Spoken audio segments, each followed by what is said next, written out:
ठाण्यातील 100 वर्षे जुन्या ऑफिसर्स क्लबचे उपमुख्यमंत्री एकनाथ शिंदे यांच्या हस्ते दिमागदार उद्घाटन. प्रशासकीय अधिकाऱ्यांच्या आरोग्य, क्रीडा आणि परस्पर संवादाला नवी दिशा देणाऱ्या ठाण्यातील शतक जुन्या ऐतिहासिक ऑफिसर्स क्लब आता नव्या रूपात सज्ज झाला आहे. या नूतनीकृत क्लबचे शानदार उद्घाटन राज्याचे उपमुख्यमंत्री एकनाथ शिंदे यांच्या हस्ते पार पडले. शतकाचा गौरवशाली वारसा लाभलेल्या या वास्तूला आधुनिक सुविधा देताना तिचे मूळ स्वरूप अबाधित ठेवण्यात आले आहे. प्रशासकीय कामकाजाच्या व्यस्त दिनक्रमातून अधिकाऱ्यांना विरंगुळा मिळावा आणि त्यांचे आरोग्य सुदृढ राहावे या उद्देशाने या क्लबचा कायापालट करण्यात आला आहे. अत्याधुनिक badminton court, table tennis, billiards table, सुसज्ज व्यायामशाळा आणि उत्कृष्ट कॅफेटेरिया आता येथे उपलब्ध करून देण्यात आले आहेत. यावेळी बोलताना ठाण्याचे जिल्हाधिकारी तथा ऑफिसर्स क्लबचे अध्यक्ष डॉक्टर श्रीकृष्ण पांचाळ म्हणाले, या ऐतिहासिक क्लबचा अधिकाऱ्यांनी सक्रिय वापर करून या परिसराला आरोग्य आणि संवादाचे एक चैतन्यमय केंद्र बनवावे. 100 वर्षांचा वारसा जपतानाच क्लबला नवे रूप देण्याचे हे काम आव्हानात्मक होते. हे नूतनीकरण वेळेत आणि दर्जेदार पद्धतीने पूर्ण करणाऱ्या सार्वजनिक बांधकाम व क्रीडा विभागाच्या सर्व अधिकारी कर्मचाऱ्यांचे जिल्हा प्रशासन आणि मान्यवरांकडून विशेष कौतुक करण्यात आले. या नव्या सुविधांमुळे सर्व अधिकाऱ्यांना एकत्र येण्यासाठी एक हक्काचे आणि दर्जेदार व्यासपीठ उपलब्ध झाले आहे. ब्युरो रिपोर्ट, जनादेश. आपली माणसं, आपला देश. पाहत रहा जनादेश. रिक्षा टॅक्सी चालकांना मराठीत संवाद बंधनकारक. राज्यात रिक्षा आणि टॅक्सी चालकांनी प्रवाशांशी मराठी भाषेत संवाद साधणे आता बंधनकारक करण्यात आले आहे. परिवहन मंत्री प्रताप सरनाईक यांनी ही माहिती दिली. 1999च्या नियमाचा दाखला देत त्यांनी सांगितले की लायसन्स आणि परमिट देताना व्यावहारिक मराठी ज्ञान असणे आवश्यक आहे, परंतु गेल्या अनेक वर्षांपासून त्याचे पालन झाले नव्हते. मंत्री सरनाईक म्हणाले, ग्रामीण भागातील शेतकरी, आदिवासी बांधव जेव्हा शहरात येतात तेव्हा अमराठी किंवा हिंदी भाषिक चालकांशी संवाद न झाल्यामुळे अनेकदा वाद आणि भांडणे होतात. या संदर्भात पोलिसात FIR देखील दाखल झाल्या आहेत. याच तक्रारींची दखल घेऊन परिवहन विभागाने ही मोहीम हाती घेतली आहे. राज्यामध्ये 1989चा जो नियम होता की प्रवाशांशी मराठीमध्ये व्यावहारिक जे मराठी असतात त्यामध्ये रिक्षा चालक, टॅक्सी चालकांना संवाद साधता आला पाहिजे आणि त्या नियमाचं पालन गेल्या अनेक वर्षापासून योग्य प्रकारे होत नव्हतं. अनेक रिक्षा टॅक्सी चालकांना मराठी प्रवाशांशी संवाद साधता येत नव्हता, कारण ग्रामीण भागातले आदिवासी असू द्या किंवा शेतकरी असू द्या, जेव्हा शहरी भागामध्ये ते यायचे किंवा ग्रामीण भागात फिरायचे, जर रिक्षा किंवा टॅक्सी चालक मराठी असेल, हिंदी भाषिक असेल तर त्याला मराठी संवाद साधता येत नव्हता. त्यामुळे पोलिसांमध्ये FIR दाखल झालेले आहेत. भांडणं रिक्षा चालकांबरोबर, टॅक्सी चालकांबरोबर प्रवाशांशी झालेले आहेत आणि ह्या अनेक तक्रारी जेव्हा परिवहन मंत्री म्हणून माझ्याकडे आल्या त्यावेळेस त्या विचारात घेऊन जेव्हा लायसन्स दिलं जातं, बॅज दिलं जातात किंवा त्याचबरोबर त्यांना परमिट दिलं जातं त्यावेळेस व्यावहारिक ज्ञान त्यांना मराठीचं असणं गरजेचं आहे. असं प्रतिज्ञापत्र सुद्धा त्यांच्याकडनं घेतलं जातं, परंतु याकडे विशेष लक्ष कुणी दिलं नव्हतं आजपर्यंत आणि म्हणून फार मोठ्या प्रमाणामध्ये हे वादविवाद व्हायला सुरुवात झाली आणि शांतता प्रस्थापित राहावी, प्रवाशांशी योग्य तो संवाद रिक्षा आणि चालकांचा मराठीमध्ये असणं गरजेचं आहे. ही भूमिका घेऊन आम्ही एक मोहीम आखली आणि त्या मोहिमेमध्ये बहुतांश रिक्षा आणि टॅक्सी चालकांना मराठीमध्ये भाषा बरोबर येत नाही असं लक्षात जेव्हा आलं त्यामुळे आम्ही त्यांना मुदत दिली. काही रिक्षा आणि टॅक्सी चालकांवर कारवाई केली. रिक्षा आणि टॅक्सी चालकांच्या संघटनांची बैठक घेतली असता त्यांनी किमान 3 महिन्याची मुदत आम्हाला द्यावी, जेणेकरून आम्ही त्यांच्याकडनं मराठी बोलणं शिकून घेऊ. मी कोकण साहित्य परिषद आणि त्याचबरोबर मुंबई मराठी साहित्य संघ हे जे साहित्यिक मंडळी आहे त्यांच्यावर बैठक घेतल्यानंतर असं लक्षात आलं की व्यावहारिक ज्ञान गरजेचं असताना फक्त 16 ते 17 वाक्य जर त्या रिक्षा चालकांनी मराठीमध्ये संवाद साधला प्रवाशांशी तर ते वादविवाद होणार नाही. परिवहन मंत्री प्रताप सरनाईक यांनी कोकण साहित्य परिषद आणि मुंबई मराठी साहित्य संघाच्या मदतीने चालकांसाठी 16 ते 17 व्यावहारिक मराठी वाक्ये तयार केली आहेत.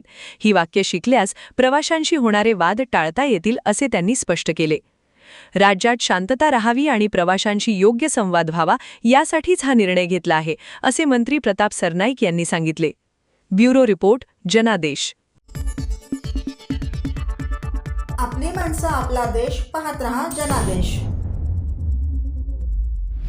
सर्व नागरिकांना आवाहन करण्यात येत आहे की सध्या डासांमार्फत पसरणाऱ्या डेंग्यू या आजाराचा प्रसार रोखण्यासाठी प्रत्येकाने पुढीलप्रमाणे कार्यवाही करावी. डेंग्यू आजार एडिस इजिप्ती हा डास चावल्याने होतो. या डासांची पैदास साचलेल्या किंवा साचवलेल्या स्वच्छ पाण्यामध्ये होते. 8 दिवसांपेक्षा जास्त दिवस पाणी उघडे व साचून राहिल्यास त्यात डास अंडी घालतात. अंड्यांच्या अळ्या तयार होऊन पुढे डास तयार होतात. यासाठी आपल्या घरातील पाणीसाठे, उदाहरणार्थ बॅरल्स, पिंपे, टाक्या, हौद, रांजणे इत्यादी दर आठवड्याला रिकामे करून घासून पुसून कोरडे करून पुन्हा भरावे. 1 दिवस कोरडा दिवस म्हणून पाळावा. पाणी साठ्यांना घट्ट झाकणे बसवावीत किंवा जुनी साडी, चादर, धोतर यांनी बांधून झाकून ठेवावीत, म्हणजे डास त्यात जाऊन अंडी घालणार नाहीत. घराच्या गच्चीवर, आजूबाजूला, अंगणात कोठेही पाणी साचू देऊ नये. भंगार सामान उघड्यावर टाकू नये. उदाहरणार्थ टायर्स, प्लास्टिक सामान, कुंड्या, टाकाऊ वस्तू इत्यादी. अशा सामानात पावसाचे पाणी साठून त्यात डेंग्यूच्या डासांची पैदास होते. घरातील कूलर्स, फ्रीजच्या पाठीमागील ट्रे हे देखील वेळोवेळी कोरडे करावेत. लक्षात ठेवा, नुसत्या फवारणीने डास घनता कमी होत नाही, तर त्यासाठी डास पैदास ठिकाणे नष्ट करणे ही आपल्या सर्वांची जबाबदारी आहे. कोणताही ताप अंगावर न काढता जवळच्या शासकीय रुग्णालयात मोफत औषधोपचार घ्या. अशा प्रकारे नागरिकांनी सहकार्य केल्यास डेंग्यूचा प्रसार रोखणे सहज शक्य आहे.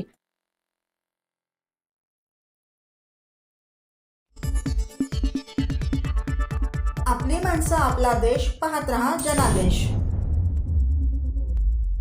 न्यू कळवा हायस्कूलमध्ये विद्यार्थ्यांसाठी तंबाखू विरोधी जनजागृती सत्र. शासनाच्या जनजागृती उपक्रमांतर्गत न्यू कळवा हायस्कूल येथील कनिष्ठ महाविद्यालयात इयत्ता 11वी व 12वीच्या विद्यार्थ्यांसाठी तंबाखू विरोधी जनजागृती सत्राचे आयोजन करण्यात आले. सत्रात विद्यार्थ्यांना तंबाखूच्या सेवनामुळे होणारे गंभीर दुष्परिणाम, व्यसनाधीनतेचे धोके तसेच तंबाखूपासून दूर राहण्याचे महत्त्व याबाबत सविस्तर मार्गदर्शन देण्यात आले.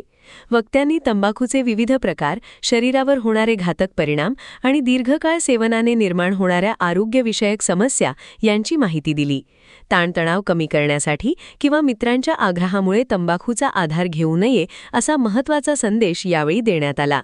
आजच्या किशोरवयीन विद्यार्थ्यांवर मित्रपरिवार आणि सामाजिक वातावरणाचा प्रभाव मोठा असतो. या पार्श्वभूमीवर कोणत्याही दबावाला बळी न पडता ठामपणे तंबाखूला नकार देण्याचे आवाहन करण्यात आले. स्वतःसोबतच मित्रांनाही व्यसनापासून दूर ठेवण्याची जबाबदारी घेण्याचे आवाहनही करण्यात आले. यावेळी COTPA ॲक्टमधील महत्त्वाच्या तरतुदींबाबत माहिती देत अल्पवयीन मुलांना तंबाखूजन्य पदार्थांची विक्री करणे कायद्याने प्रतिबंधित असल्याचे स्पष्ट करण्यात आले. व्यसनमुक्तीसाठी मदत हवी असल्यास छत्रपती शिवाजी महाराज रुग्णालयात डी-ॲडिक्शन OPD उपलब्ध असल्याचेही सांगण्यात आले. व्यसन ही केवळ सवय नसून त्यातून बाहेर पडण्यासाठी योग्य वेळी मदत घेणे आवश्यक आहे यावर भर देण्यात आला. हे जनजागृती सत्र UG विद्यार्थी सौम्या व आदित्य तसेच PG विद्यार्थी डॉ. शुभम यांनी घेतले. विद्यार्थ्यांनी उत्स्फूर्त प्रतिसाद देत अनेक प्रश्न विचारले.